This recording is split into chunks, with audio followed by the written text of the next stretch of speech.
Hello everyone, Daniel Master 87 here, and today we're going to be reviewing someone from the forums, what they would do to the game, the changes they would make. We'll be talking about the changes that they would make to the game if they were in charge. This is GoodBoyKaru's ideas, and he's someone on the forum with over 20,000 posts, so he's quite reputable and very invested in the game, I guess, and very held up high in the community. I've invited Gamma to pop in and speak if he wants to, but he might not show up, so let's go ahead and get into it. For accessibility, he first wants to talk about hard of hearing people.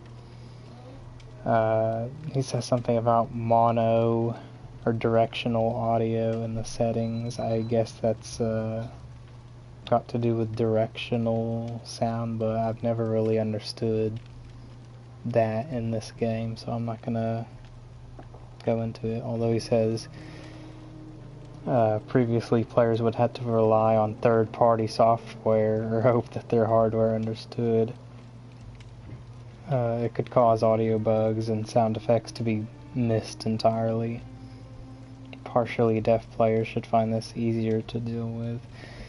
And there is some credit to be given to people who say, maybe people with hard of hearing and epilepsy and all this stuff should just not be playing this game, but he's got solutions for it, and if they work, then let's hear them out. A visual heart appears on the Survivor UI to represent the terror radius, which I almost want to say is something they have for the mobile version of DBD. And the visual intensity and the physical beating of the heart will increase as the terror radius becomes more intense, and it can be disabled in the settings. That's a good idea, I think. The perk Spine Chill would have its terror radius indicator removed. It's kind of like, as he says here, it should function as it was intended originally in the 6.1.0 update. They just added a terror radius red increasing thing on the cat on top of what they did, and that wasn't really necessary. But as a result, it's even better against stealth killers and killers in general than before, and that's why Gemini uses it all the time. When within 16 meters of the killer, when they begin breaking a pallet generator or breakable wall, or begin to open a locker, their location is revealed for 0.8 seconds. And I think that's an alright idea.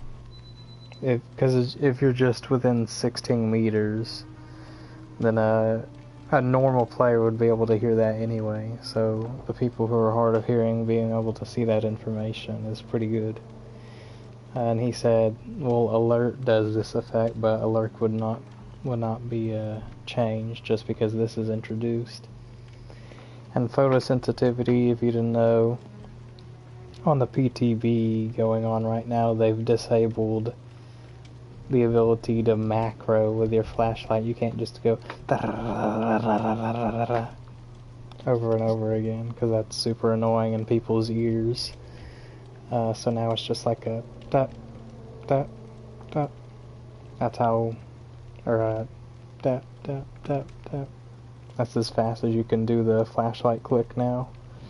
Hopefully that makes it to live, so I don't have to hear when I physically can't hit the survivors, which just multiplies my annoyance. And so he introduces photosensitivity mode. Changes to the visual effects on the Doctor and the Onryo become more photosensitive friendly. And instead of decreasing their intensity, he wants to replace their visual effects altogether to have smoother, slower, and less jarring transitions. Whatever that means. Flickering lights will now flicker substantially lower, and I think you would see flickering lights on like the doctor's map and stuff like that. Or in some cases, they'll be permanently dark.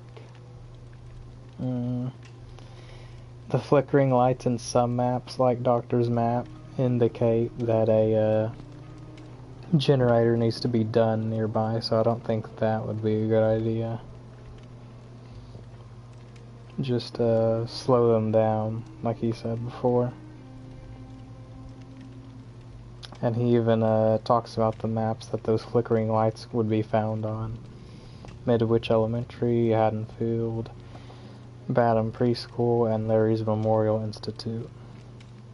So on those maps you have lights that are flickering, and they may or may not be tied to generators that you need to do still. And then he would make the following changes to the base game for everyone. Fixed a bug. He's writing it like the devs. Fixed a bug where the menu would speed up and cause issues for those with photosensitivity. The menu, I don't quite understand that. It would speed up, or it would just glitch out and be flashing for some reason. Standardized flicking lights. Some lights would flicker far quicker and others far slower than we intended. This should be fixed now. And flicker speeds will be far more consistent across the board. Okay. Flashlights now have a 3-click policy before they cannot be used again for 1 second. That would be pretty good. Oh my gosh, he's writing it just like the devs. We know that sometimes clicking is necessary to greet a fellow survivor to adjust the timing used for a flashlight bind. However, excessive clicking can cause issues. We will monitor this on the PTV and implement feedback on if these measures are tough enough in the first hotfix. The photosensitivity warning is now present upon every boot up of the game. That's a smart idea. Phobia mode, because I know people have fear of the plague and fear of clown and stuff like that, which is kind of ridiculous, but yeah, it's another thing where it's like, hey, maybe if you have those fears you just shouldn't play this game. But he's got a solution to it. He says, we don't want to be limited in our killer designs because this is a horror game. But, we have this clown and plague. Clown, plague, and artist. What would artist be? Like people are scared of birds, or they're scared of the sound she makes, like, ah! Will disadvantage the player slightly, turning the related killer into an animationless, textureless blob. It will be around the same height and width of the related killer, but it will have no animations and look more like their capsule hitbox with a weapon attached. It will have a generic sound effects and visual effects, and will essentially remove any and all trace of issue from the character while providing no tangible benefit to the player. That's so well thought out, it's just freakish to me that that is the solution. This will hopefully allow us to get far more creative with killer designs and blah blah blah. More horror tropes and fresh ideas without being limited to people with phobias. Which honestly, if you look at Prestige 3 Dredge, just looking at that thing makes me kind of queasy. I don't know why, out of everything in the game. I guess it's just the blood or flesh colored stuff he's got all around him. But motion sickness. This is going to be talking about the FOV. It's been a common cause for complaints for Killer. It's why Gemini does not play Killer, because he gets motion sick or whatever. It can give players headaches, nausea, and it can prevent them from playing certain killers or the entire role. So we're adding an FOV slider into the menu. Current FOV set to 87 degrees, and with Shadowborn it can be increased to 102. The slider will now come with the option to set the FOV from 60 degrees to 120 degrees. Yeah. I think somewhere around what Shadowborn gives would be fine, like 100 or 110, something like that. Because if your FOV is too wide, then it makes you seem like closer or further away than you actually are. And his solution would remove Shadowborn and replace it with a new perk, Sympathetic Torture. This perk allows the killer to unhook any survivor up to 4 times per trial, and upon doing so will cut their remaining bleed out timer in half and slow their generator progress by 20%, but will double the duration of their post-unhook endurance and haste. That's a creative idea. So you would be able to unhook the survivor yourself, and it would cut their bleed out timer in half and slow their generator progression, but it would double the amount of their endurance and haste off the hook, so you couldn't use it to like self unhook them and then tunnel really easy like that. So I guess if they had, I don't know if that's just the base endurance and haste, or if they have like off the record it would make it be freaking 160 seconds of endurance. That would be freaking nuts. Eye strain has been another cause for concern, so they're opening the option for a gamma slider. It'll allow players to adjust their in-game brightness. Yes, thank you. Because PC players can put on all these mods and crap like that to change the brightness of the game. We don't have none of that on console. We just have to stick with whatever the game is put on, Ultra or whatever.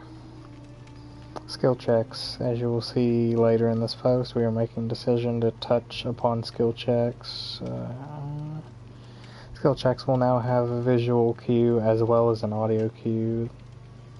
So that's for, I guess, hard of hearing people who can't hear the audio cue. There will be an option in settings to bind all 4 skill check bindings to a single button. What does that mean? Aren't all skill checks the same button? For me it's L1, it's the default for controller, and so I've left it like that.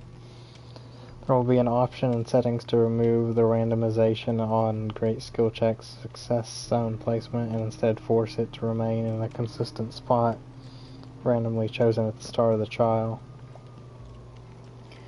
I guess that's talking about, I mean, I thought that the great skill check zone was always in the same spot, as in, like it comes, the thing comes clockwise around, right? And then the white zone, the great skill check zone, would always be the closest to, if we're looking at the clock, it would always be closest to the 1. It would always be on the right side or the upper side or whatever. It wouldn't be towards the end of the entire skill check thing. It would be on the beginning of it. But I guess he's saying that there can be great skill check zones placed other than right there, which I did not know if that's the case. But yeah, the more consistent that is, the better. Generators, everyone loves them, right? Except they don't. Generators are boring and uninteractive, therefore the following changes will be made to help. Generators will now take 85 seconds to complete. Wow, a whole 5 more seconds from what they were originally, not from what they are now. From what they are now, that would be 5 seconds less. So, upon reaching 90% completion, continuous skill checks, I guess like Merciless Storm, will appear to the survivors. Similar to how Merciless Storm works. Failing a skill check will not block the generator, but this effect is not limited to once per generator. These skill checks will begin large, however, becoming smaller with every consecutive skill check. So it's like Merciless Storm minus the blocking at base, and if he keeps up with this trend, I think I'm gonna like the rest of this post, because he's basically saying don't balance for the freaking babies who can't even hit skill checks. Just like make it difficult so that you have to get through a certain skill ceiling or whatever just to play the game, and not be like, oh, I want to talk about how OP killers are, but I can't even hit these skill checks because they're too hard. Yeah, that's all he says about that. The perk Merciless Storm causes the effect to trigger at 80% completion as opposed to 90%, and will block the generator if a survivor is interrupted by any means. So it will act almost exactly the same as it does now. And the generator being blocked by the entity can only be triggered once per game, or once per generator. I don't know if I like that change, because that's being like, oh, you block the gen with the... Unless that's just talking about Merciless Storm, the perk. Because if he's saying it's for all entity blockers, then that's like, well, no one was working on a gen whenever you down that first guy and picked him up with Thrilling Tremors.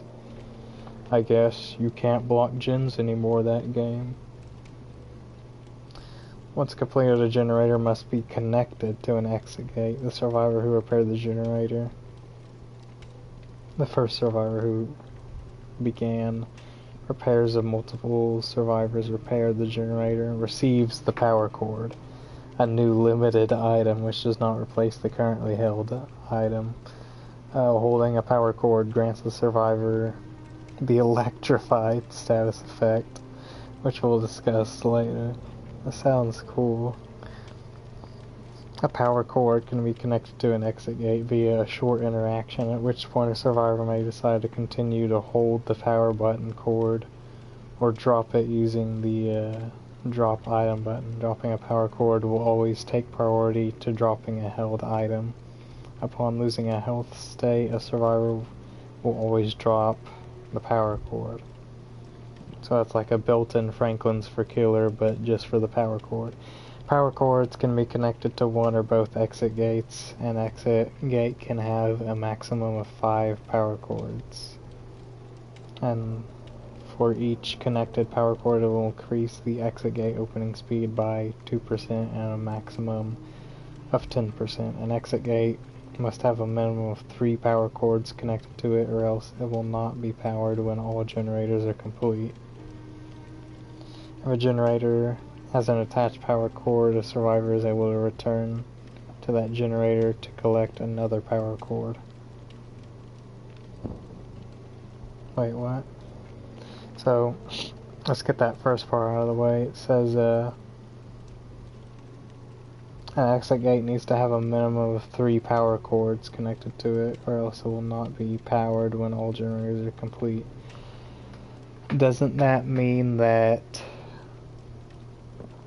since there's only 5 generators you can complete and you only get 1 power cord for each, that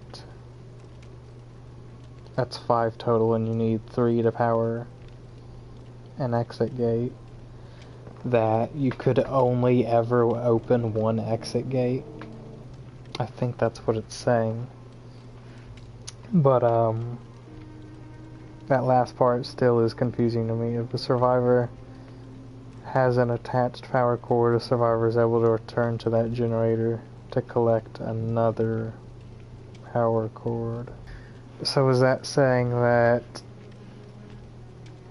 after you've attached a power cord from that one gen to the exit gate, a survivor can return to that generator to collect another power cord? That makes more sense. But that's not just when the exit gates are powered, right? That's all game. I mean, you'd have to spend time, like, so the idea there is that you can have more than 1 power cord from a single gen. I don't know if it's infinite or if it's just 2, because it says another power cord. But it sounds like if you complete a generator, bring its power cord to the exit, put it on there, you can go to that same gen, get another one, and run back to that exit gate and put that one on there. So potentially you could put like all 5 on there from 1 generator. And then I'm wondering if you could put 1 to 5 more on the other exit gate as well. It would be a trek sometimes just to get all those power cords to that exit gate. It would take a bit of time, but it might pay off later in the game when y'all really need to open the exits fast, which I think is a cool idea. And it kind of makes you, it adds another layer of which gens you want to prioritize, which I think is really cool. Like, instead of just splitting the map so you don't get 3 gen'd, and that being the only gen prioritization that you ever need to care about, would also mean that generators done next to exit gates are desirable, so that might even take precedence over the possibility of you getting 3 gen, just because you can open that exit gate that much faster whenever the game is closing out.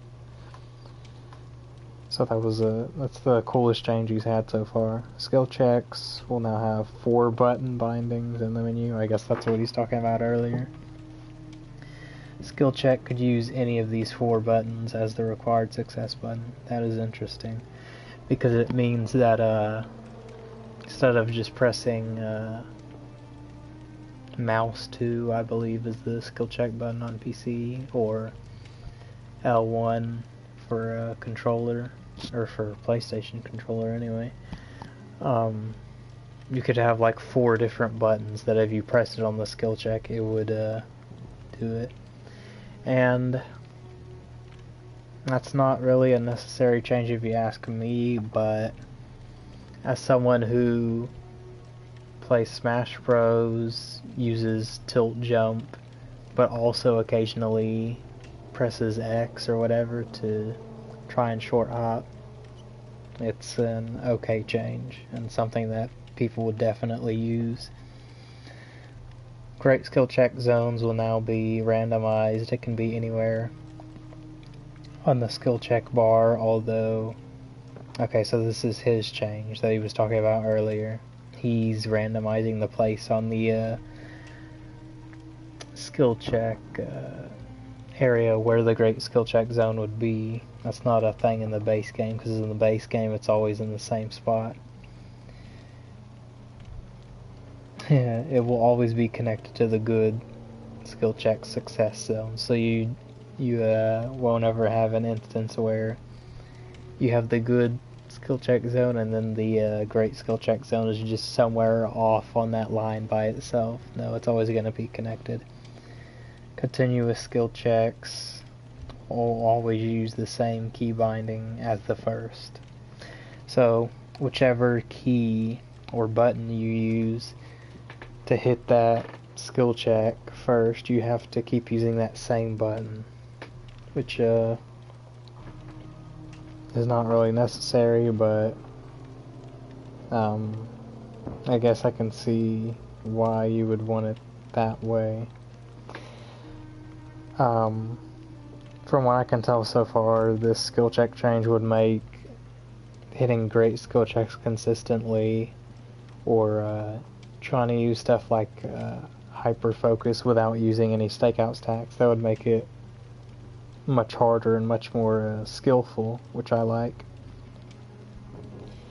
We hope these changes will help keep the gameplay feel interactive and allow survivors to do more while in the trial. While holding one button for 85 seconds isn't ideal, we hope the skill checks will improve upon the experience, and we'll be monitoring the feedback closely. Regression. The regression speed in Dead by Daylight has often been a point of contention. You think they'll be making the following changes. Generators now regress at a speed of 0.5 C/S. C/S, what is that? An increase of 100%. Okay, so he's using PC math or whatever for the PC version of the game that I'm not familiar with, maybe in its code or whatever. But he said it's an increase of 100%, so that would be 200% regression, which would be Call of Brine. That sounds alright. Overcharge now causes the generators to begin regressing at 50% of the initial speed, which it does now, which I think is a bad idea, and increase until gen regression is at 150% speed, which would be 150%, right? Yeah. Call of Brine now causes generators to begin regressing at 150% speed. When combined, Call of Brine Overcharge can cause the generator to reach a maximum of 200% regression speed. Okay, I've misread. The first thing he said is generators. So, no, I did say it right. So, I guess what he's saying is right now 0.25 C/S, or C's per second, is what the speed is now. So him doing it to a 0.5 would make it an increase of 100%. I don't know, I'm not that good at math, guys. I'm just going to keep reading. Hex Ruin now cause generators to regress at 100% across the board automatically, and no longer is removed upon a survivor dying, which was a freaking stupid change they made to the perk. Instead, Hex Ruin will only activate when there are 5 generators remaining on the map. It's the perk tier thing he's doing, so 3, 4, 5 remaining on the map. Or, if you want to think about it this way, 1 generator, 2 generator, 3 generators left to complete. If there is no available Dole totem to bind Hex Ruin to, then a reanimated totem is spawned at random. Is that a new thing he's introducing? A reanimated totem. He's gonna have to explain that. Kicking a generator now removes 2% of the maximum progress instead of 2.5%. And we feel that improving the speed of subsequent regression has lowered the need for the initial burst just a smudge. Yeah, but that's kind of playing it safe. So out of that whole section, I'm not sure if when he's talking about 100% regression, if he's talking about 100% regression, which we have now, which is a quarter of the speed of one survivor working on it, or if through the math that he's using, that actually means 200% of what we have now, which would be Call of Brine, I believe. So I'm still confused on that, but stuff he was suggesting seemed pretty good to me. Choice restrictions. What the heck does that mean? Perk combinations. Oh man. Can be incredibly powerful in the right hand, sometimes even too powerful. We want to continue to make fun, interesting perks that synergize well with each other, but also want a system in place that can quickly react to overbearing combinations. As such, we are implementing a new choice restriction system that is controlled on our end similarly to the kill switch and won't require installing a new version to update. For example, recently we wanted to nerf Scourge Hook Pain Res as we found the combination with Dead Man Switch to be a bit much. But in doing so, we created an interaction with Merciless Storm that wasn't at all what we wanted, so partially reverted the nerf, and instead Dead Man Switch also. Under this new system, we would instead be able to simply disable the choice of using both perks in combination with each other and allow both to retain their initial strength. With that in mind, we will only be implementing one perk choice restrictions on launch. This is because we're still not sure on the best course of action to take, as we really like the design of the perk involved, but recognize just how out of hand it has gotten. Pain Res Dead Man Switch is not that much of a problem, I'll tell you that, but people can believe all they want that a certain perk combination is OP. Those of us who know, we know. What else did he say? Hyperfocus can no longer be used with the perk Stakeout. This is not happening, Spine Chill. Really? You can't use it with this is not happening, as if people were doing that? Can't use it with Spine Chill, Fast Track. Why not Fast Track? Overzealous or Prove Thyself. Yeah, I don't know how I feel about that. I've been able to get to like 4 stacks of Hyperfocus, 3 stacks of Hyperfocus, something like that, without even needing to use a Stakeout stack, just because I got so good at hitting the skill check zone. Choice restrictions are simply there to allow us to quickly hit a combination that feels too strong, but the developers and the survivors who influence them say that stuff is too strong all the time when it's not. That's something I disagree with. Even if just on certain killers, until we can find a way to nerf it that works best in a following update.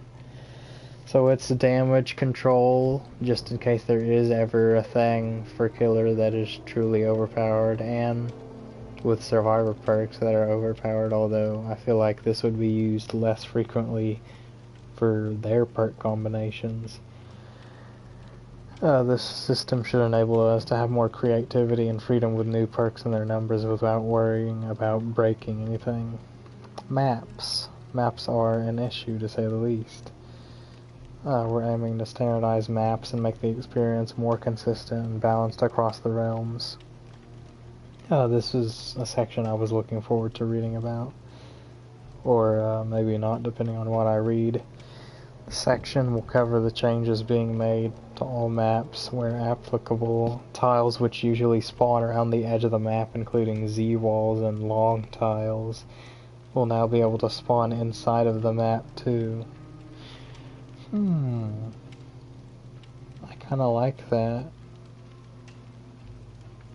Imagine, like, instead of a jungle gym being spawned next to a TL or some crap, it would just be spawned next to a Z-wall.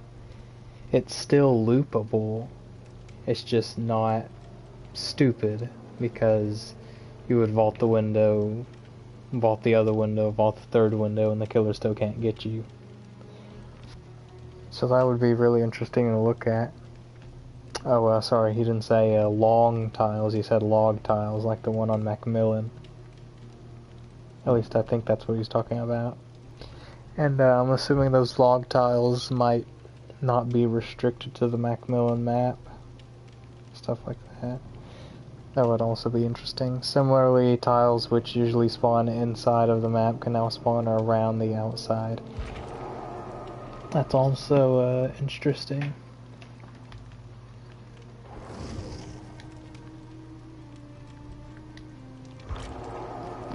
Sorry. Guess I'm gonna switch to killer so that doesn't happen again. I just want a killer that's gonna be silent, which I don't want no roaring, I don't want none of that, so Wraith is probably our best bet, if not Trapper. Yeah, his breathing is not that loud. Sorry Shinobu, I can't play right now. I'm doing a video. So, he just said that tiles like TLs, jungle gym, stuff like that is going to be able to spawn near the edge of the map. And of course I'm guessing you have room to go all the way around it. I'm just wondering how much space between the wall and the tile there's going to be. Because obviously you'd have at least enough room to get all the way around the tile, like it's not going to be connected to the wall of the map or anything like that. But depending on how tight the gap is, that might hinder like how Blight or somebody would be able to get through that gap if they're using like a fast ability, or you know what I mean.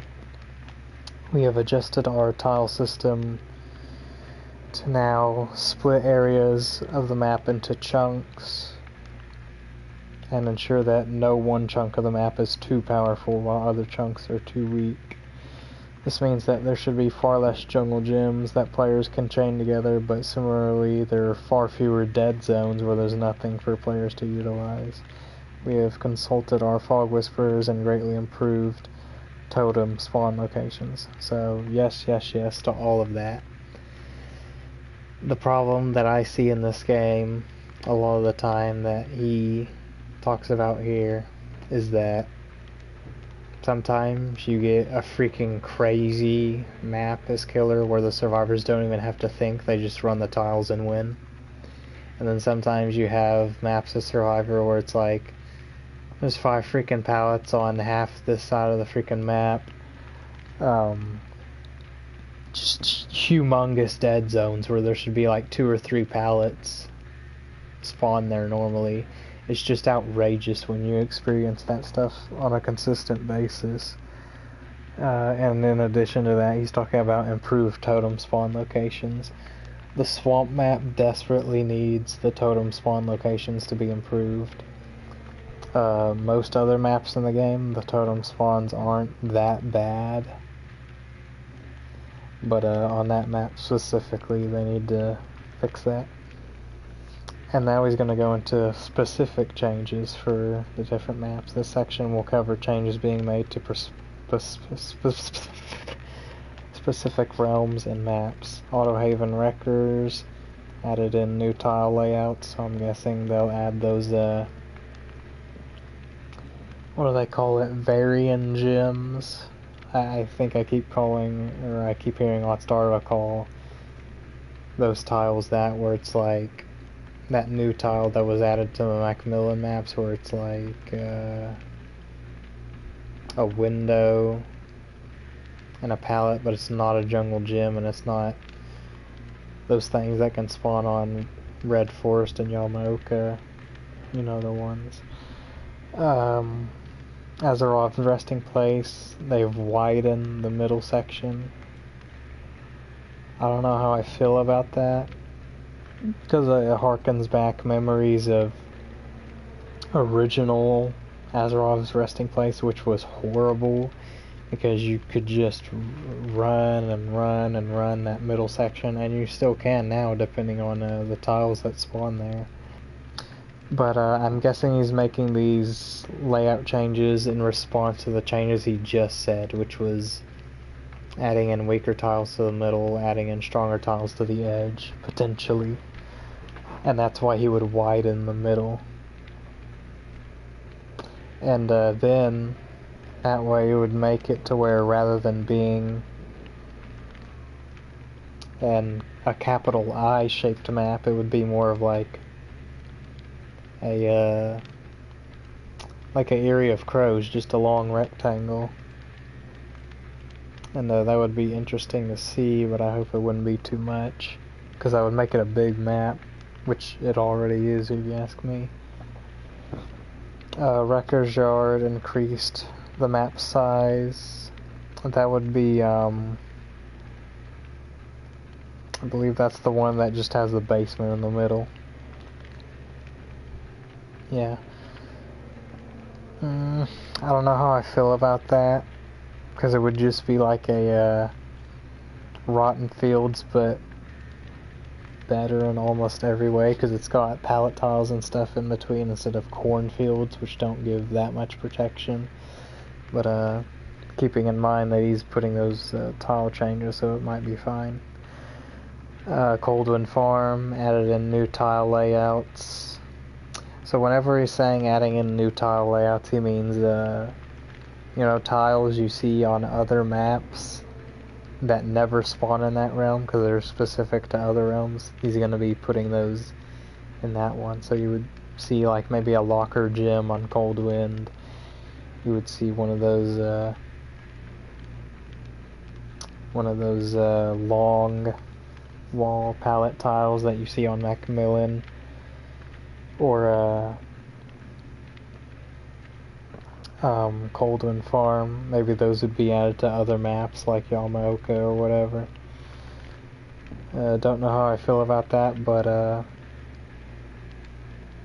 there's a certain aspect of these changes that kind of excites me, because it's like, imagine,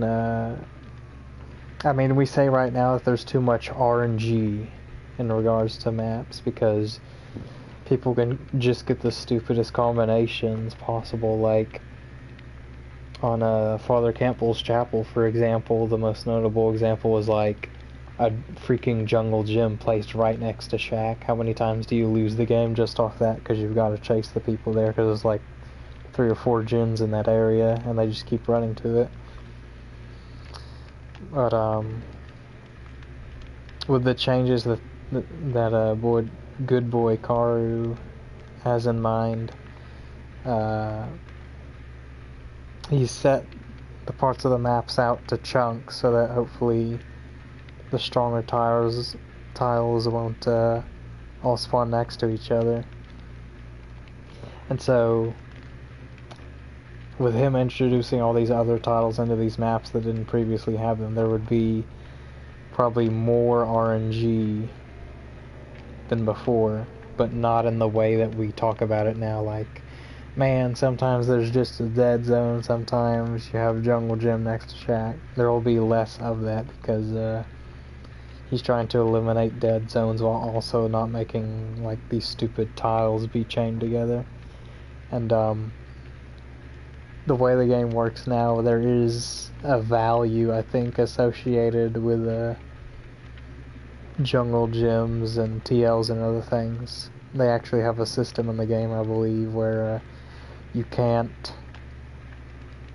It's not perfect, because you still see these stupid combinations put right next to each other, but you can't just have like every single tile be a jungle gym. You might have 3, you might even have 4 on the map, but it's not going to be all of them. And same thing on the flip side if you change that to TLs.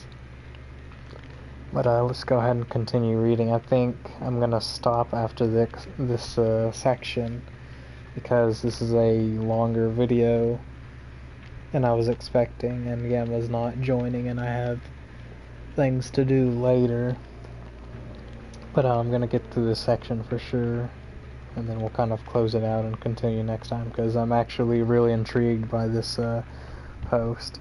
I hadn't read it all the way. I wanted to give my initial reactions here, but I had to tell the guy I have to give an upvote to this just because the dedication and the thoroughness with which you've compiled all this, because this is a huge post. He said he had to continue his post in his replies because of the limitations that the forums have on how many things you can post in a single post. Change the layout of all maps in Coldwind Farm Realm to spread out corn and tiles better. So there's still going to be corn, but it's going to be better spread out, he says, whatever that means. Fractured cowshed, reduce the amount of strong loops the map can spawn. You know exactly what I'm talking about. Those, what are those things that trucks pull behind them sometimes? I don't know what they're called. But those long wall tiles where as soon as you drop the pallet, it's pretty much a god loop till the killer breaks the pallet. I'm guessing he's going to take away a lot of those. Especially since the main building on that map is pretty insane until you break the walls. And even after you break the walls, sometimes it's still problematic with the loops that spawn next to it. Macmillan Estate. He hasn't made any general changes to the realm, but rebalanced the map layout for Groaning Storehouse to make it more balanced. I'm hoping that would mean like messing with the main building, because there's that 2-window loop there that is just stupid. That you like need bamboozle to get around. Shelter Woods, increase the amount of loops that this map can spawn. He's increased the amount of loops that the map can spawn. It's not a huge dead zone like people make it out to be, but there is just those few rock loop tiles around the edges, which is probably what they're referring to, but it's not a dead zone. But I do agree with that change. Sorry, my alarm. Decrease the map size of Shelter Woods, because people call it a big dead zone, but it's like, why is that? Because the map is so big, so they can't. It's like the same amount of loops almost, but everything is so spread far apart that you like need an exhaustion perk like Lithe or something to be able to chain stuff together sometimes. Suffocation Pit. Weaken the middle of the map significantly, because that was stupid. And strengthen the edge of the map significantly, because towards the main building side of that map you can see like these crazy dead zones. Same thing with the other side where there's the log pile spawned usually. At least I think. Isn't there always a log pile spawned on Suffocation Pit? I'm pretty sure there is. But yeah. 2 of them actually. One on one side and one towards the other side. No. I'm getting that mixed up. So there's whichever one side spawns, the other will spawn the other. So there's the log loop that can spawn either on shack side or main building side, or there's the that other thing that I believe has a little water tower looking thing on the top that I just got them mixed up in my head because they both spawn there. It's just their flip-flop depending on how it spawns, and they're just a big wall for the survivor or the killer to go around, and I know the survivor can pretty much trump most killers there in terms of gaining distance on them, just because they can wait behind the edge, and when they hear the terror radius coming closer, then they can start running, because otherwise, if they're not looking behind them and they're just committing to one direction, the killer can come around the other way and get them. So Crotus Print Asylum added in new tile layouts. Disturbed Ward removed the breakable walls in the main building. Disturbed Ward, that would be the nurse one, the big one with the huge freaking center building.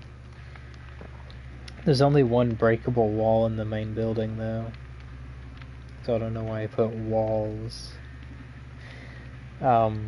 Decrease the map size significantly. That would be a good change. Father Campbell's Chapel, remove breakable walls in the main building, because those are just stupid. It spawns one or two of them and they're super tough to they create god loops, and sometimes breaking them creates god loops, so I hope that's fixed as well. Haddonfield, no general changes, but Lambkin Lane, which actually is the only map that's there. Weaken the windows of many houses, thank you. Because some people are saying, oh, the map's got dead zone, so why can't killers win there? Because the houses are freaking stupid. You can have superior anatomy bamboozle and still barely be able to catch people at those houses. That's how sad the state of those freaking houses are. And added in more pallets in between the houses. Hopefully he's referring to in the middle of the street or something, because the pallets between the houses are pretty good from what I can remember, except for those weird fences between that one corner of the map, between those two buildings. Blackwater, I always say Blackwater Swamp because it sounds more evil or whatever, but it's Backwater Swamp. Added in new tile layouts, increased the minimum and maximum tile count, whatever that means, because he hasn't said that yet. Massively increased the tile spawns in the center of the map, because we all know that sometimes it just spawns a huge freaking dead zone on Grim Pantry or the boat map.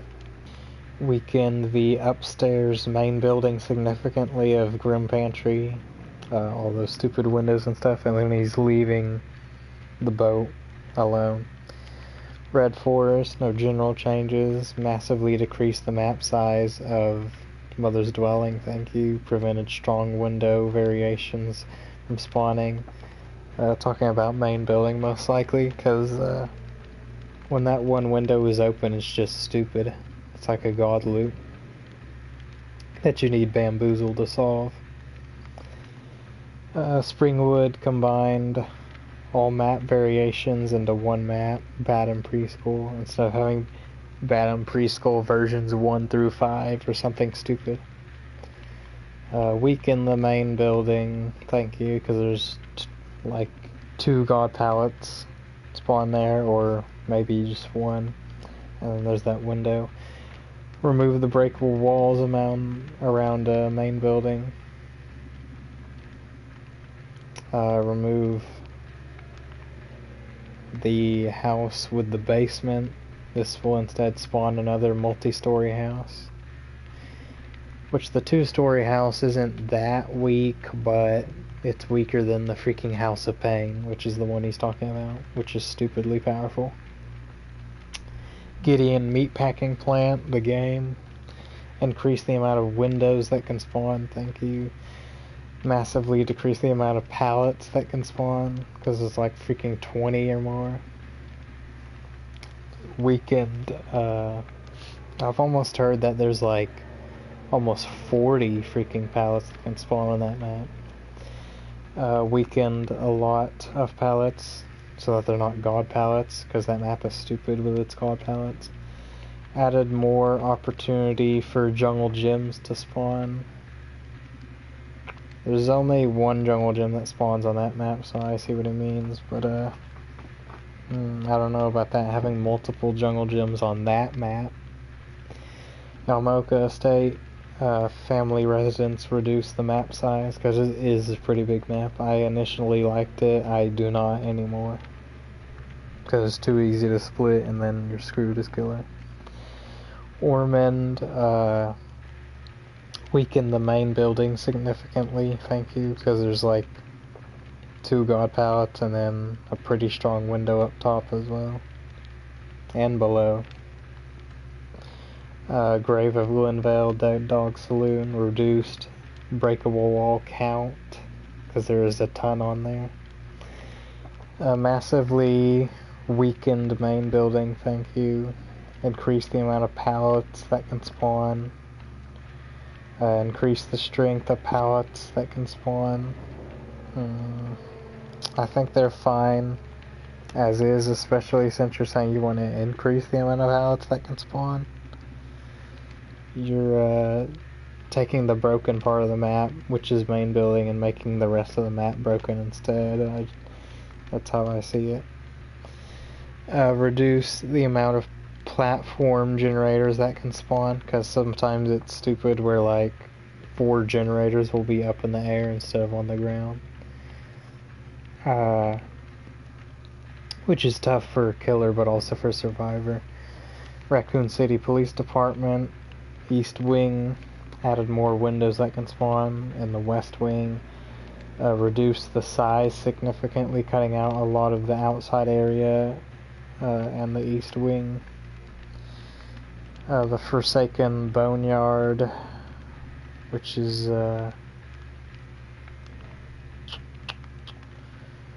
which one was that? I'm gonna look at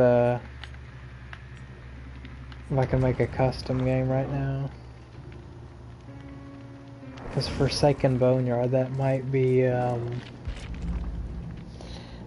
talking about Eyrie of Crows, but I just want to make sure so that I don't get anything wrong.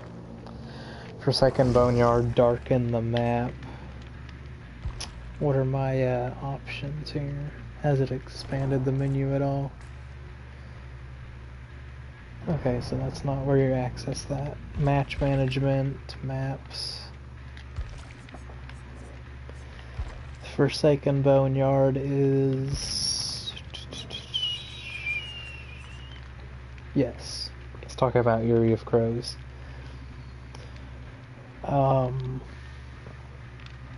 So he wants to darken the map because, to be honest, the map is really bright.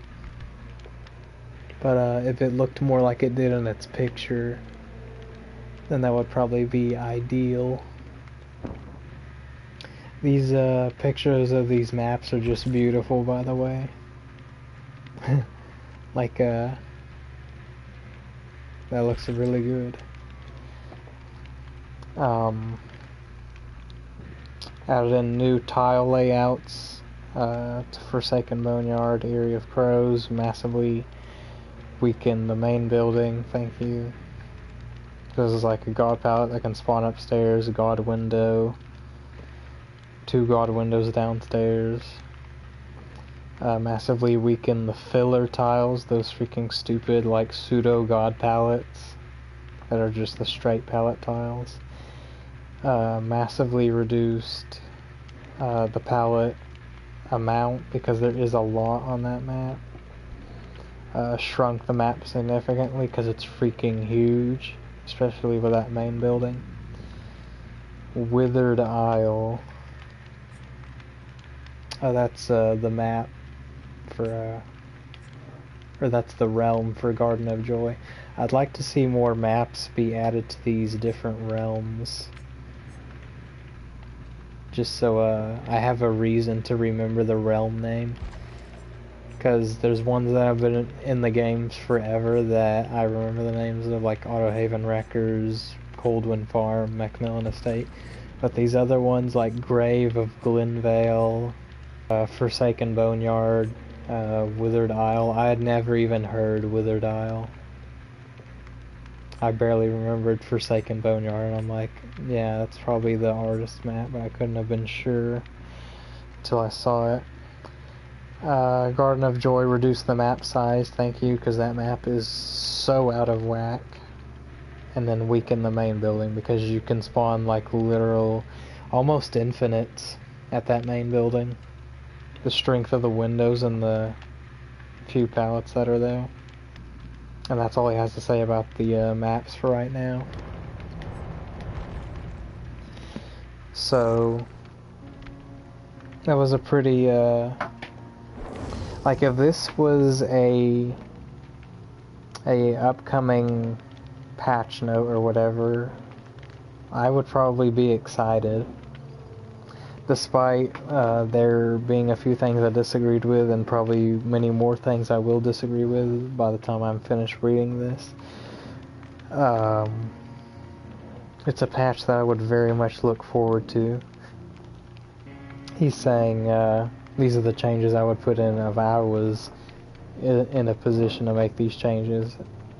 I'm ready to promote this guy to the freaking dev team, because this is like the most revolutionary stuff I've ever seen. But I'm